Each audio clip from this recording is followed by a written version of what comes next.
we want to sort of pivot now to the next session that we've called Unlocking Potential, Carbon Markets as Catalysts for Sectoral Transitions. And you heard it in the remarks that we've just received from Mr. Gurkha that carbon markets can really be essential to helping our sectors decarbonize, to helping countries achieve the goals as set out in the Paris Agreement, and crucially meeting their targets. These are the nationally determined contributions that they've set out. Carbon markets can also, ladies and gentlemen, as we all know, drive social and economic objectives.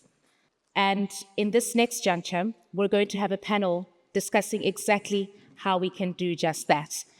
We have some challenges in the carbon market space, as you were hearing from Axel, but how do we navigate through those challenges to realize the potential that we are seeking to accomplish? I'll remind you again that the hashtag that we're using this year is Innovate for Climate. So please use that on your different social media platforms to get the message out there about what is transpiring here at the conference. I was telling you about this is more than just a place where we can sit and listen to speeches. The idea, and you'll see it in the program, in the technical as well as the plenary sessions that we have, is that this is really a platform to engage. We've got a marketplace that's bustling out there with ideas.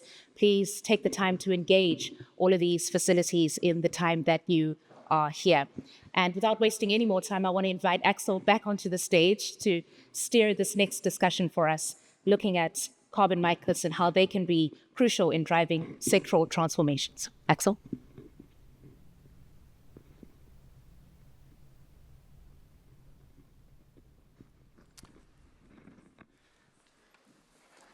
So I would say let's get started and ask the panelists to also join me here.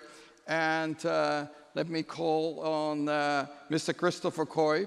He is the Minister of State in the Ministry of Finance, Economic Development and Investment of the government of Belize. Then there is Demiliola Ogombi. She's the CEO and Special Representative of the United Nations Secretary General, and she's leading all the efforts on sustainable energy for all. I would also like to welcome and invite Ambassador Mohamed Kada. He's the Assistant Secretary General of the Common Market for Eastern and Southern Africa. Please stay. And finally, Thomas Beer. He's the Chief Strategy and Innovation Officer, E.ON. Welcome.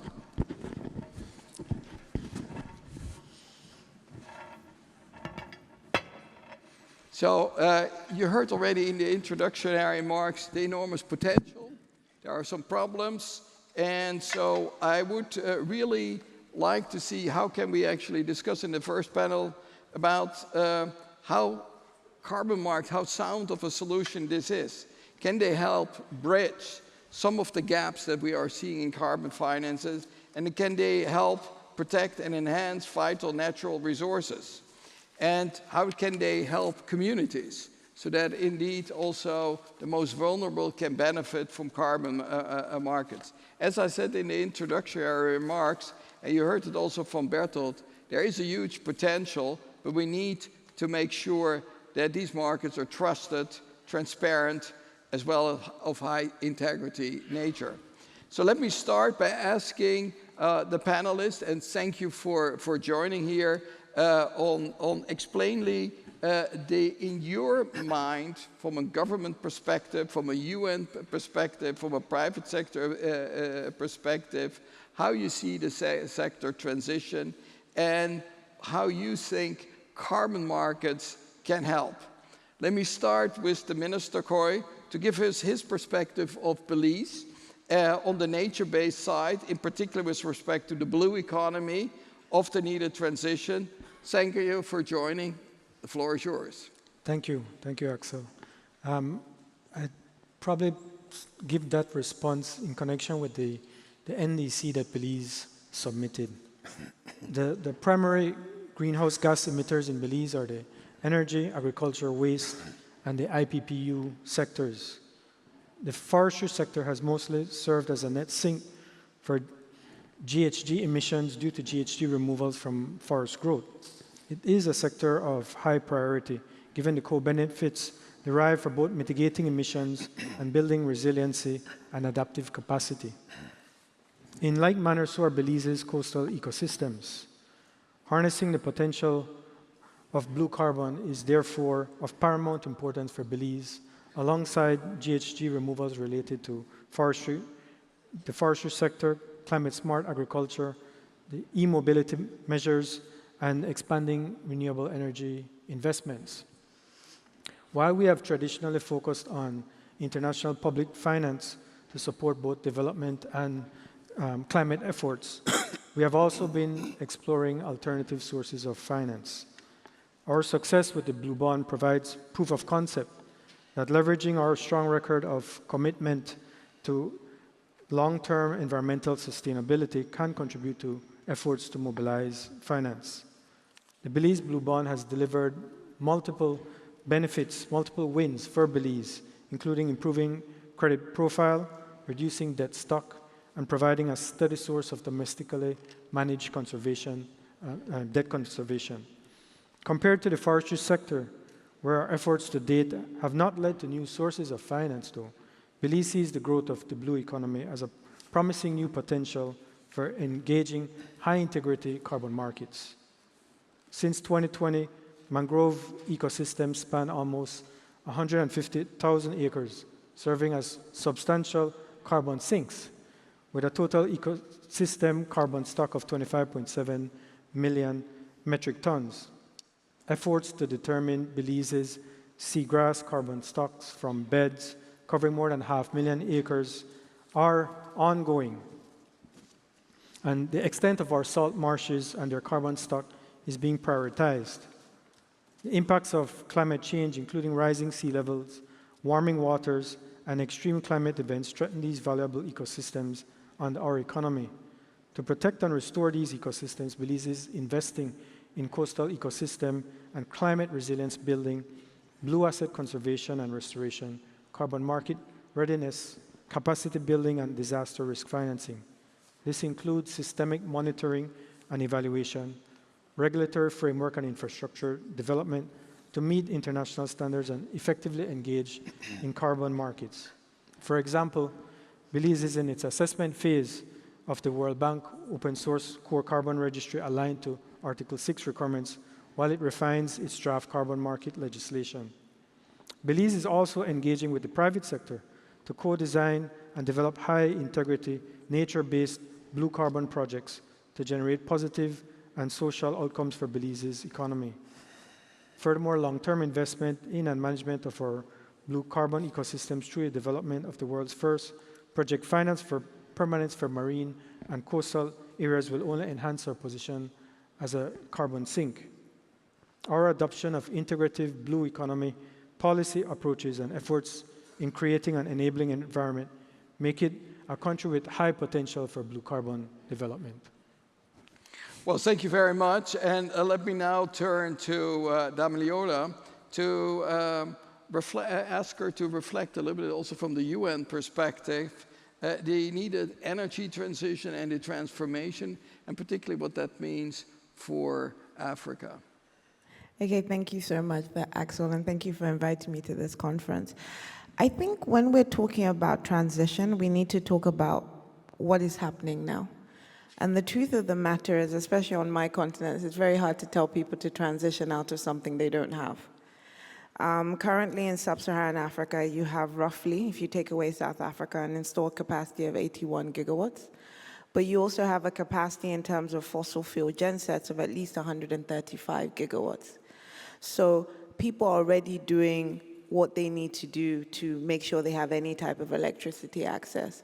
And this is why carbon markets is so important, because carbon markets aren't just about, source of income or source of pricing, but it also allows governments an incentive to do the right thing, to provide people electricity access in the right way, in a sustainable way. We're very proud of working with yourselves at the World Bank and AFDB on how do you provide sustainable power to 300 million Africans. that's still half the amount of Africans that need electricity. But if you show a clean and sustainable way from the beginning, we won't be sitting here in 20 years' time trying to see how we transition out of that. I think that's really important, that there's still a lot of people, 685 million people in the world, that don't have access to electricity as well. And carbon markets allow a way and an incentive to make sure that it's clean from the beginning. I think another thing in an increasing world where in the developing countries and in the global south, it's actually more expensive to do development, the carbon pricing you spoke is also very, very key. When you're putting together your project plans, and I mentioned this yesterday to you, what part of the capital stack can carbon actually be part of, with high integrity being at the heart of it? But the truth of the matter is, we all come together at our COPs every year on telling countries to transition. We do have to look at carbon markets as a way for them to develop in the first place, and to develop their electricity systems, develop their energy sector, to make sure everyone has a dignified life. So that would be my message across, not just looking at carbon markets as a solution for people to get away from not being able to achieve their targets. That's not the essence. We have to move to the solutions on how does carbon market become a real instrument to allow countries to develop. Well, thank you very much. And I think the reminder is, for what we ultimately do this is essential. And therefore, I think I'm happy that the Ambassador Mohamed Kade joins us, because energy access in your area is extremely important, and maybe you could reflect on this as well. Thank you very much. Well, first, it's a great pleasure and honor to be here. Very happy to have been invited as COMESA to participate in this very important conference. We convene here today at the time reality outside is imposing itself. Reality is climate-related shocks have been on the rise, have been more frequent, ubiquitous. We're failing the 1.5 degrees Celsius, and we have an exacerbating energy crisis reeling out of an acute food security crisis. This is the status quo in the world around us. At the same time, climate change, like it or not, is more seen as a crisis, more seen as a threat. It is indeed a threat, but we also need to look at the other side of it. For the saying that if you change the way you look at things, the things you look at change. So like anything else in life, climate change is a threat, but it comes with space for opportunities. This is what we do. This is how we think in COMESA. We see climate change as a threat. It is indeed a threat. We have droughts, we have floods.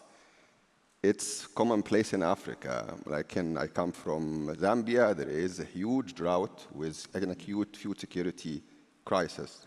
But at the same time, we believe we need a paradigm shift. We need to think differently, see opportunity in there in climate change. And for us, one area of huge opportunity is the fact that in Eastern and Southern Africa, this is COMESA specifically, there is 365 million human beings without energy access. This is an area of huge opportunity and need, dire need, for how can anyone imagine socioeconomic development efforts in a region like this. This is exactly what we're doing with the World Bank. We're doing a pioneering landmark, and I mean it when I say pioneering landmark project, called Accelerating Clean Energy Access Transformation in Eastern and Southern Africa, with a promise to offer 100 million human beings in that region access to energy. This project has an envelope, huge, unprecedented financial envelope, thanks to the World Bank, of $15 billion, 5 from IDA and 10 from other sources. Some important, very important, just highlighting very quickly some of the important dimensions of this project is it has this digital monitoring, reporting, and verification mechanism that is meant to monitor, report, and verify carbon credits, and as well as digitalize them, because it's a digital platform, which means more accessibility, more affordability. At the same time, because it has this regional approach, it provides space, means for aggregation, and then entry to carbon markets, making good use of those carbon markets. COMESA is also partnering with the World Bank as part of this project, providing generous capacity building to all involved stakeholders, including governments and private sector stakeholders, and providing support to governments to make sure that there is an enabling environment in terms of regulations, strategies, policies, and so on. Thank you. So what you already mentioned is that our arm that provides concessional resources, we will make investments in this area of 5 billion, but actually, if we would like to reach at least the 300 million people, it will require tens of billions of dollars. We're right now mobilizing resources, but my sense is that an important share of what the money that is being mobilized will go for the energy access in the years to come. At the same time, we cannot forget the private sector. We talked the whole time about the private sector, so I'm really happy that Thomas Beer agreed to join us from E.ON to give also his perspective, because at the end of the day, we need to see how we can scale up the collaboration with the private sector and also see how they can help in the scale-up of the necessary investments. So Thomas, over to you. Yeah, thank you very much. Good morning from my side, and my pleasure to be here in this eligible panel and with this amazing auditory from all over the world. Welcome to Germany. It's good to have you all here. As I bumped already in some folks who do not know E.ON yet this morning, let me just tell you a little bit about what we are doing. So E.ON is a private stock-owned company headquartered in Germany, DAX 40 company, operating all over Europe. Our business is energy transformation. E.ON today is a result of also of a business transformation throughout the past 10 years. We went out of fossil generation in 2014. We went out of renewable generation in 2019 in a swap with RWE, and since then we are the largest operator of distribution grids in Europe and also the largest customer company. So we serve 50 million customers all over Europe, more than 4,000 on-site, industrial on-site generation management units which supply heat and electricity and digitization to our industrial customers without any generation plant, large-scale generation plant. So we are in the midst of the European energy transformation. It is basically rebuilding and re-engineering a whole energy system from a formerly centrally organized infrastructure with central large-scale generation units, distributing through transmission lines, distribution lines down to the customers, towards a fully decentral system. A fully decentral system where energy is generated decentrally, energy is stored and consumed decentrally, and progressively without any manual operations anymore. So the name of the game is digitization of the infrastructure. We are, let's say, leading the way in the energy transformation in Europe, which basically means integration of renewables. Last year, we integrated the 1 millionth renewable plants to our networks, and we expect to have 6 million renewable plants from rooftop to large wind parks, 6 million renewable plants connected to our grid. Just to give you a feeling of the proportion, we have integrated. So in Bavaria, which is one of our hotspots of operation, there is more photovoltaics connected to the grid as in whole sub-Sahara Africa. It's all integrated, it's all managed and a decentral supply and demand imbalance. And as a company without generation, serving so many customers, of course, we are an active player in the ETS market, in the regulated compliance market on the one hand, but we are also one of the largest buyers of voluntary carbon credits in Europe, which we don't use for delivering our decarbonization journey, which we exceptionally use for product management. So whenever we are in a situation that we have more customer demand than green energy is available in Europe, so whenever someone wants to have green power or gas contracts, we use voluntary carbon credits to make that happen. So that's why we as E.ON, as a pure downstreamer, we have a vital interest in functioning, operating and trustful carbon markets. We launched an initiative some 1.5 years ago. We founded a company called Seagrass, based in the United Arab Emirates, which started as a platform for voluntary carbon credit trading, which progressively moves into helping countries to deliver their NDCs, to deliver carbon finance schemes, and to source high value, high quality credits for us and for our operations. We believe that carbon markets, carbon trading is absolutely essential and instrumental for making global energy transformation happen. In Europe, we benefit from regulated systems which provide enough trust to attract private capital.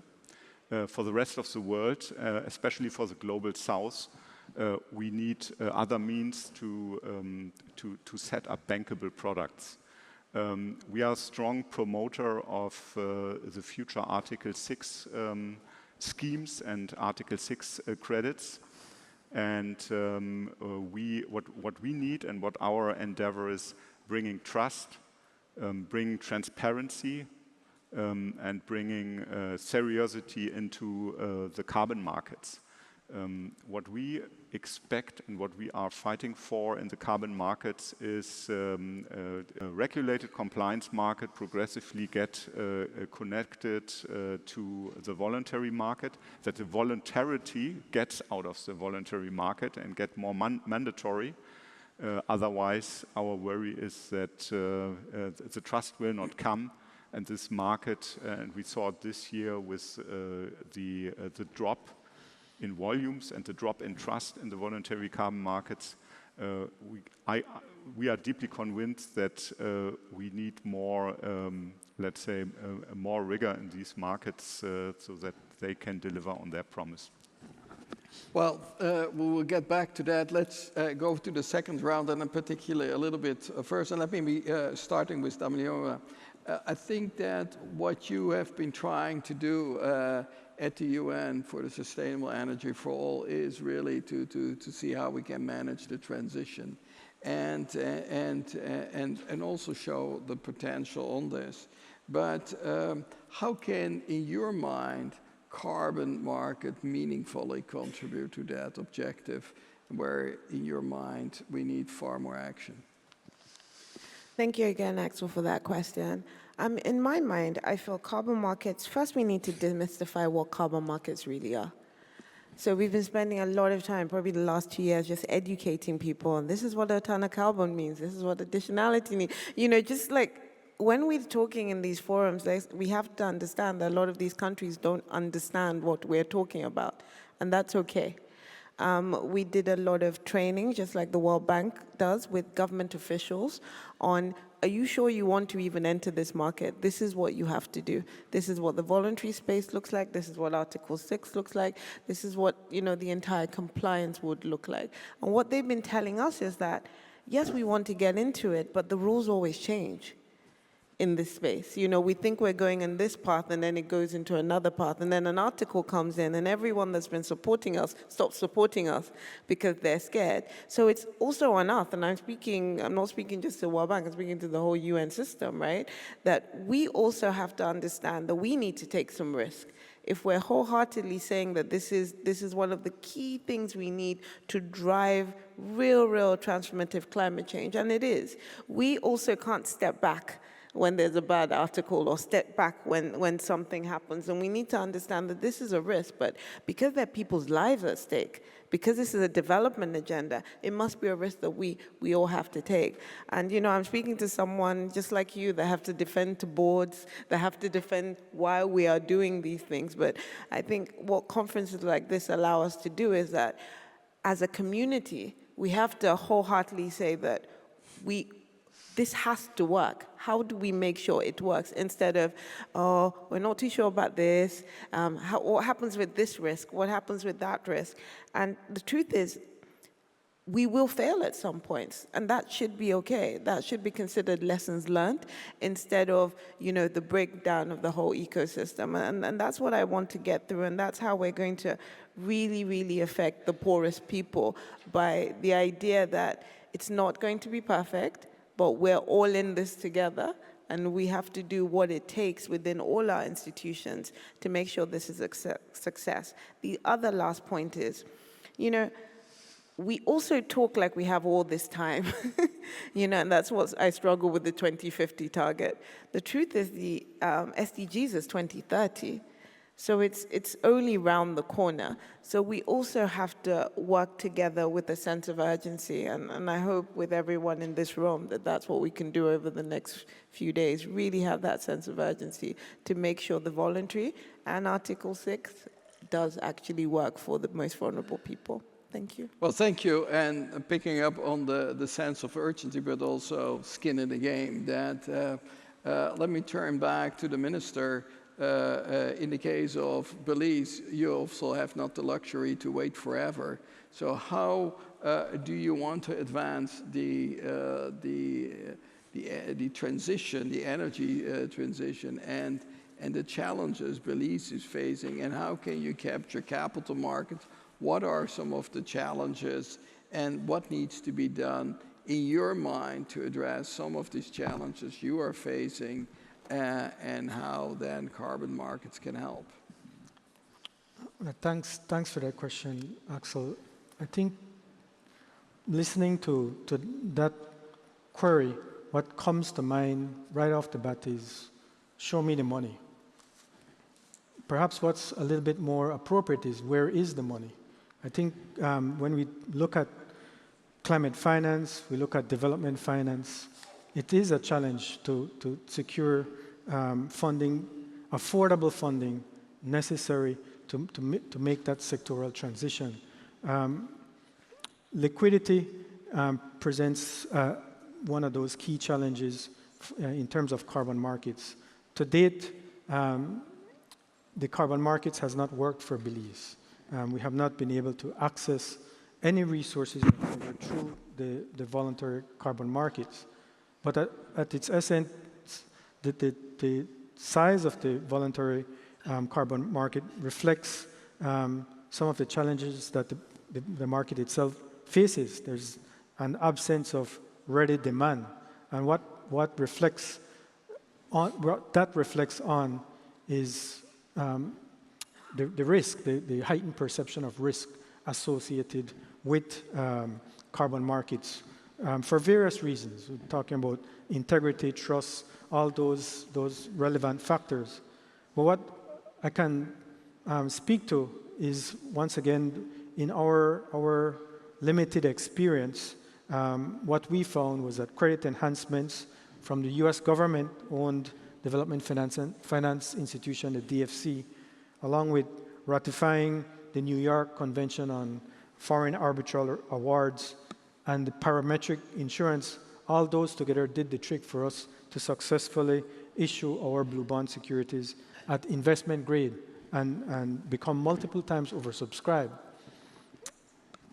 What those items accomplished was essentially reducing the risk premium. And in looking at the carbon markets and how to grow the carbon markets in a significant way, reducing the risk premium plays an important role. And in similar ways, these types of approaches can be taken. MDBs can play a far more significant role in bringing that risk premium down, but even more so because it can do so at a cheaper cost. We can also look at the same DFIs on a bilateral basis, leveraging their investment grade to bring that reduced risk premium within the carbon markets and for carbon assets. So bringing that investment grade status brings the financial flows, the liquidity and marketability into the carbon markets, especially for carbon credits from developing countries. So I would say liquidity far and away represents the key task to making carbon markets work for us. A second item, which is certainly I would say far more heavy lift in terms of carbon market and its infrastructure, is the incentive structure, the overall market structure. The Paris Agreement aims to address climate change, but in a context of sustainable development and eradicating poverty. That context should not be forgotten. And in terms of how the incentive structure exists for carbon markets, I think it's important to have that latitude to encompass that goal, that objective, so that when small countries, vulnerable countries like Belize seek to take on its conservation efforts, it is not in substitution or at the cost of our own people's opportunities and our own development agenda. So it's important that areas such as the regulatory additionality and base setting rules are cognizant of that as they evolve and as they develop, so that leaders like Belize in conservation efforts don't end up with perverse incentives that lead to perverse or absurd results. Well, thank you. And one important point you made is we need to keep in mind there are specific challenges for small countries and small island states, and that should not be forgotten, because there are very specific vulnerability, often far greater than other countries have, to deal with this. Thank you. Let me turn to the Ambassador Kada. You just mentioned on partnering with COMESA, but also the enormous potential this program has for Eastern Africa. How can one bring carbon markets to Africa and this part of the continent? What are your reflections on that? Well, thank you very much once more. And now I've already spoken about the approach. We tend to look at things positively. In terms of detail, and if I can give you some detail on the specifics of the project we're implementing with the World Bank, it has two main components. It has a regional component that is implemented by COMESA, which I represent here, and an institution of COMESA called the Trade and Development Bank, which has now become a Pan-African bank. These are the two regional platforms. COMESA is implementing what we call Accelerating Energy Access Platform, the regional, of course, platform, and the bank is implementing Energy Access Financing Platform. These are the two main components of the project. It also has, in terms of COMESA's component, has 5 main pillars. Has first this digital monitoring, reporting and verification platform that I spoke about before. It also has a very promising project preparation facility. It has equally promising advisory support facility, and it has 2 other components. One has to do with knowledge management, skills development, and consumer engagement. And the last one has to do with project management, capacity building to the project implementation unit based in COMESA. Now, in terms of the digital monitoring, reporting, and verification mechanism specifically, it is meant to be a hub and spokes. Hub and spokes, the hub is in COMESA, with support, of course, from the World Bank and other partners, and the spokes are in member states party member states to this project. They are supposed to have their own platform interoperable with the regional platform. Of course, this is supposed to help, because it's digital, help with accessibility and affordability, and at the same time help with aggregation so that those countries can have bigger footprint, more obvious, more clear footprint in terms of carbon markets. If you allow me also, I'd like to highlight some of the challenges that this project is aimed at addressing. It's specifically to highlight where we come from and how much potential there is in this project. The region, the landscape in where I come from, in Eastern and Southern Africa, has several challenges to the implementation of such a promising project. And the good thing is the project is designed in such a way to address those challenges. To just name some: lack of appropriate institutions and regulatory frameworks in member states, fragmentation of carbon credits trading in the region, high transaction costs associated with measuring emission reductions and rigorous carbon credit verification, complexity of carbon credit generation and carbon market participation, uncertainty of procedures and monetization processes on the side of sellers, and high perceived costs and risks on the side of buyers.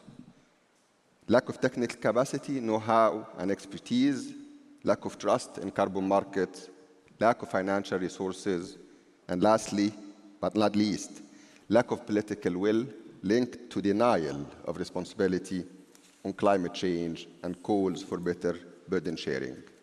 Thank you. Thank you. Let me now quickly go back to Thomas. You already mentioned how Ian is involved in carbon markets, also even working on the voluntary markets. You hear that there are issues, and you just heard from the ambassador, the lack of trust. We need to have more integrity. How is E.ON contributing that to transparency on helping strengthen those weaknesses? Yeah, so I mean, what struck me during the last COP in Dubai was that the first time the importance of infrastructure was acknowledged. I'm talking about as a specific topic of energy now, which is my business. In the years before, it was always about growing renewables. I guess we have solved the problem of, let's say, global bankability of the renewables business. We still have a lot to do on the infrastructure. Globally, we have an investment volume of roughly $250 billion into grid infrastructure year on year.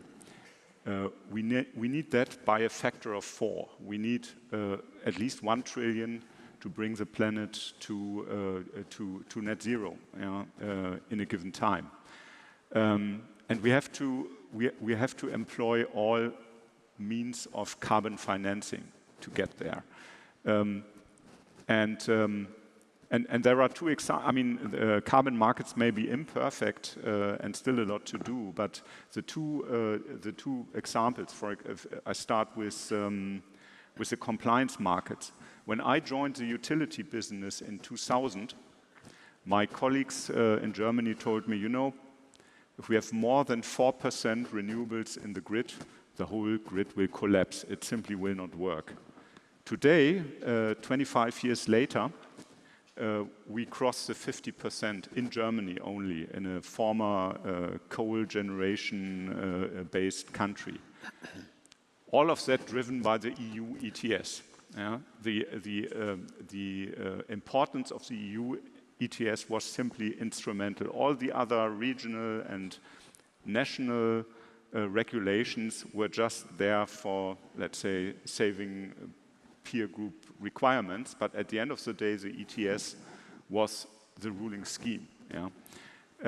What we need for the future, and that's what we are working for, is, let's say, the compliance and the connection to the voluntary markets, to other schemes like CORSIA, to CBAM. We have to integrate it with CBAM. we have to continue on this journey. And the same applies to the voluntary credit market, right? We had credit volume of 2 billion globally last year, absolutely too less. Yeah. The voluntary carbon market is a driver of a lot of innovations, as the ETS was in Europe. By the way, we are delivering, as a sector in Europe, we are delivering our service with half of the employees than 25 years ago. So carbon markets also drive efficiency and drive innovation. Yeah? And the same we expect from the voluntary carbon markets.